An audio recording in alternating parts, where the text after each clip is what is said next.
Yo les gens, on se retrouve sur une vidéo sur YouTube. Et ben les gens, je vais choisir une vidéo là-dedans de tout ça. Alors, RIP c'est terminé Minecraft, First Jumper. Je n'ai rien à foutre de toi, tu vois, je vais pas te montrer dans mes vidéos. 5 animaux maltraités sauvés par des humains, non. Ah, les 4 vidéos les plus flippantes. Ah, crac, ça fait du bien. Alors, 4 façons de tricher aux machines. Hey, salut YouTube. Bienvenue sur Top. J'ai regardé la vidéo, je tiens tout simplement à vous faire une carte. Alors, et je vous raconte que je on s'en fout de tes cadeaux. 300 likes à 20 minutes. Et je suis en compagnie avec Éblouir vos amis. Nathan. Oui, je suis en compagnie avec automatique de poissons. Nathan. Et bien regardez la vidéo jusqu'à la fin. La plupart des distributeurs de poissons ont été fabriqués sans la rentabilité d'un distributeur automatique de poissons.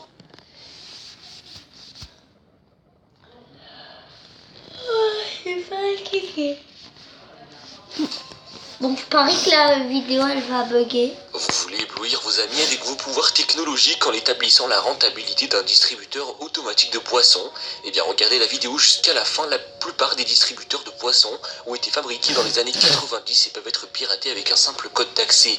Une fois que celui-ci est entré, on peut accéder à toutes sortes d'informations sur les ventes réalisées par la machine. Je précise également que j'incite personne à faire ça. Numéro 1. Le principe est simple et rapide, il consiste à taper les chiffres 44-36 sur la machine distributrice et par la suite appuyer 2 fois sur le bouton de votre canette.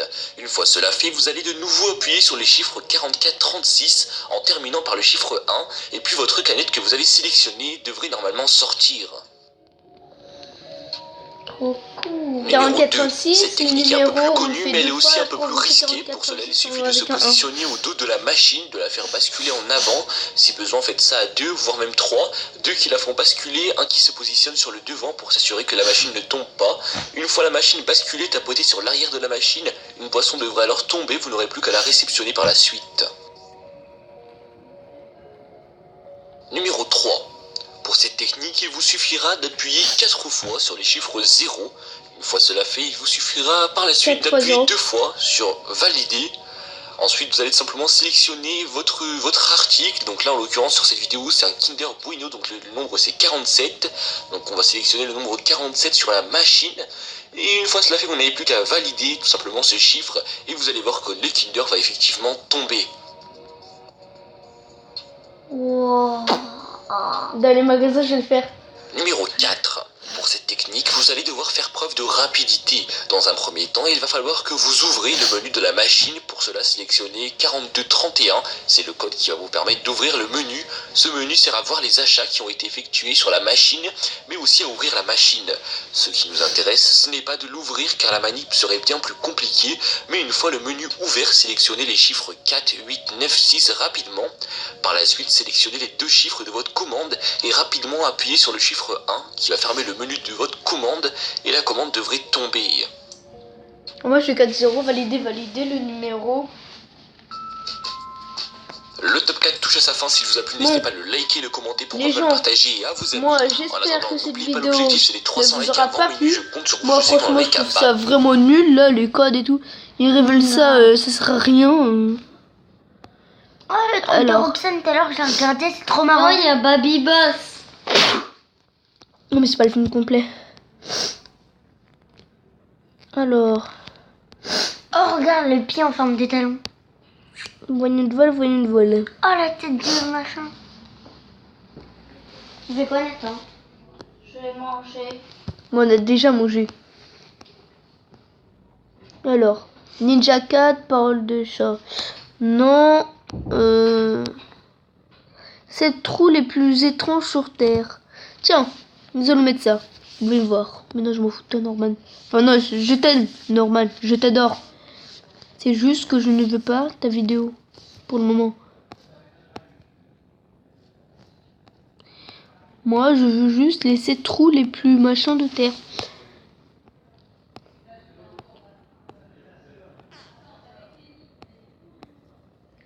Alors. Alors.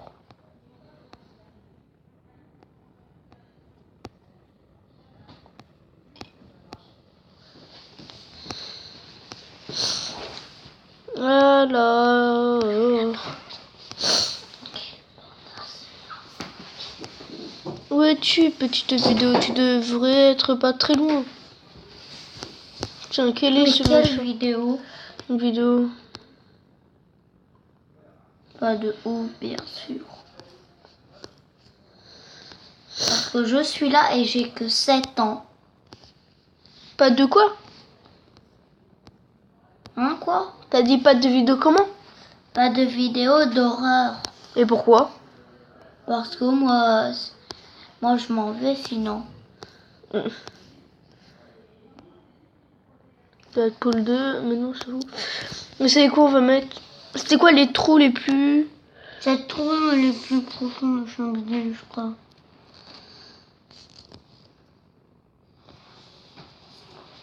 Bon, bah salut. Ouais, juste mettre laisser trou. Ah bah voilà. Yop tout le monde, c'est Jericho, j'espère que vous allez bien les amis, j'espère que enfin pour ma part ça va nickel. On se retrouve aujourd'hui les amis pour une toute nouvelle vidéo, j'espère sincèrement que celle-ci vous Mon plaira. gars, je t'aime bien. On va découvrir ensemble Mais des par trous contre, géants, des trous vraiment t'as un truc là d'explication au début.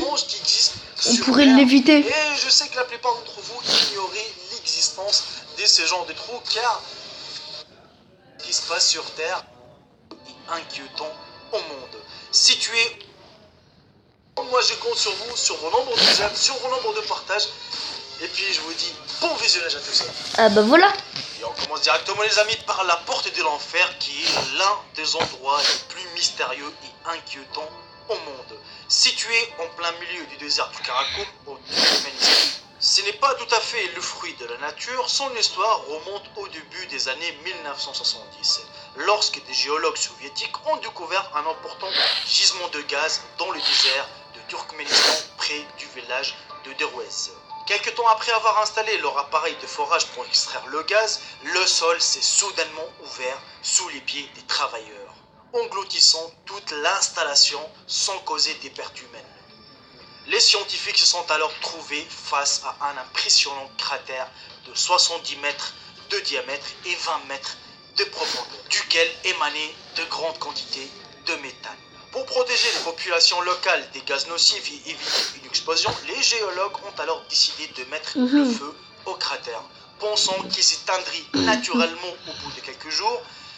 Mais plus de 40 ans après, le gouffre est toujours en feu et a été surnommé par les habitants de la région par la porte de l'enfer. Par la suite, les amis, on découvre le champ Baouri qui était un immense puits rectangulaire dont 3 des côtés sont composés de voliges d'escaliers à la géométrie vertigineuse. Construit entre le 8e et le 9e siècle, comme de nombreux autres puits aujourd'hui disparus, il est situé à Abaneri, dans le Rajasthan, à 95 km des Jaipur en Inde. Il fut édifié à la demande du roi Chanda afin de donner à la population un accès à l'eau pure dans une région fortement touchée par la sécheresse. L'endroit était alors très populaire, il suffisait de descendre les marches pour trouver de l'eau propre, conservée et fraîche où s'approvisionner pour boire, cuisiner ou encore se laver. En plus d'une utilisation strictement pratique, on s'y rendait aussi pour se baigner ou méditer. L'eau étant dans la religion hindoue un élément sacré, représentant la frontière entre le ciel et la terre. Ainsi, l'une des façades du Baouri comporte des temples cérémoniales. Sinon, la légende, on va avancer parce que là... le fond. Par la suite, les amis, je vous présente le Kola Super Deep Borehole qu'on les considère aujourd'hui comme le trou le plus profond du monde. C'est le résultat du forage scientifique de l'Union soviétique qui a démarré le 24 mai 1970. C'était un projet qui avait pour but d'efforer le plus profondément possible dans la croûte terrestre. Jusqu'en 2008, les amis, le Kola Super Deep Borehole était considéré comme le plus profond trou du monde avec plus de 12 262 mètres de profondeur. Depuis, de nouveaux records ont été établis, notamment par le puits de forage BD04A dans le champ de pétrole Al-Shahin du Qatar ou plus récemment par le puits Z44 du champ de pétrole de Chaillot. Mais malgré cela, les amis, le Kola Super Deep Borehole reste un trou unique puisqu'au moment du forage, les scientifiques présents sur place ont fait une découverte incroyable. Le forage avait pour objectif principal de percer la croûte terrestre le plus possible pour accéder au mot afin de mieux comprendre sa composition et le mécanisme de la Terre. Les scientifiques, les amis, ont apparemment découvert l'enfer sous nos pieds.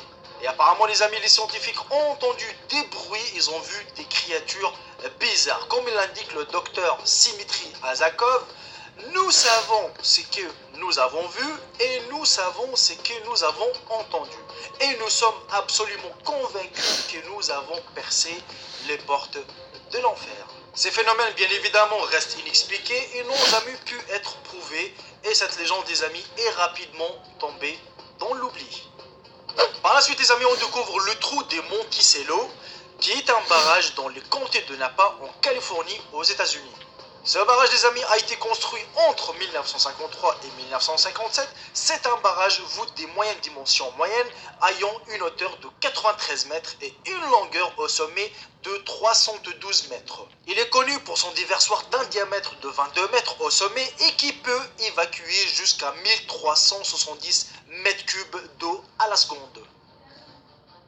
Par la suite, les amis, on découvre l'apparition d'un trou géant au Guatemala. Suite à la tempête Agatha qui a frappé le pays ainsi que les pays voisins qui a fait plus de 300 morts en 2010, ce trou géant, les amis, de plusieurs dizaines de mètres de diamètre et de profondeur est apparu au Guatemala en l'espace d'une nuit. Ce qu'on appelle le sinkhole ou plutôt la doline, qui est apparu en plein ville, avalant une partie des habitations du quartier et même un bâtiment de 3 étages qui heureusement était vide. Ce même phénomène, les amis, était déjà apparu en 2007. Il s'agit d'une dépression naturelle due à l'érosion des calcaires.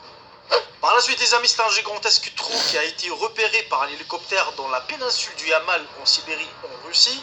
Son diamètre mesure environ 80 mètres, mais sa profondeur reste inconnue, tout comme le processus ayant amené à sa formation. Les débris projetés autour du cratère font penser à l'impact de météorites. Mais d'après Anna Kurchatova, une scientifique travaillant dans la région, estime plutôt que le trou est le fruit d'une explosion souterraine liée au réchauffement climatique. Selon elle, du gaz serait accumulé dans un mélange de glace, de sable et de sel sous la surface. Par la suite, les amis, on découvre une histoire assez étrange et cette fois-ci, ça se passe en Turquie. Sans le savoir, un homme avait une ville entière cachée dans sa cave. Elle a été découverte en 1963 à Derinkuyu. Il faisait rénover sa vieille maison et lors des travaux effectués dans la cave, un mur a été abattu. Derrière se cachait une chambre dont personne ne connaissait l'existence. Quand les hommes ont voulu voir la chambre de plus près, ils ont découvert une ville entière. Ceci marque la découverte de la ville souterraine de Derinkuyu. Depuis, 8 étages de profondeur ont été découverts. Les niveaux supérieurs sont principalement des salons et des chambres à coucher, mais on découvre bien plus en s'enfonçant dans les abîmes, un pressoir à vin, un monastère et même une église dans le dernier niveau. Il y a également des preuves archéologiques qui suggèrent qu'ils ont gardé des animaux à l'intérieur de cette ville. Le fait que des hommes et des animaux y cohabitent sans mourir d'asphyxie témoigne l'ingéniosité de leur système d'aération. Les archéologues pensent que la ville pouvait accueillir environ 20 000 personnes. Il est également admis que seulement un quart de l'ensemble de l'infrastructure a été découvert. Les archéologues, les amis, pensent que cette ville a été construite il y a 4000 ans par les Hitites. Eh oui les amis, moi personnellement je ne savais pas qu'en Turquie ça existait des villes souterraines. Et c'est là vraiment où on se pose la question, on dit plutôt que la les amis, science, on se retrouve dans une nouvelle vidéo. d'aujourd'hui